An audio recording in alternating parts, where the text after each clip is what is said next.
നാളെ നാമെല്ലാം മരിച്ച ഖബറിലേക്ക് കൊണ്ടുവച്ചാൽ ആ ഖബറിന്റെ ഉള്ളിലേക്ക് വാപ്പ വരില്ല, ഉമ്മ വരില്ല, സഹോദരങ്ങളെ വരില്ല, ഭാര്യ വരില്ല, ഭർത്താവ് വരില്ല, ആരും വരില്ല. അവിടെ വന്നിട്ട് അവിടെ വരുന്ന ഒരേ ഒരു വ്യക്തിത്വമേ ഉള്ളൂ.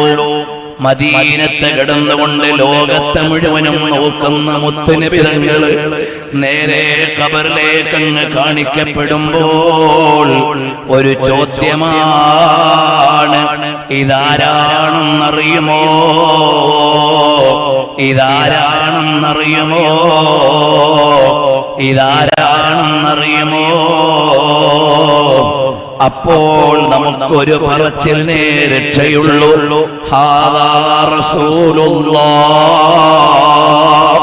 വഹാദാ ഹബീബുള്ളാഹ്.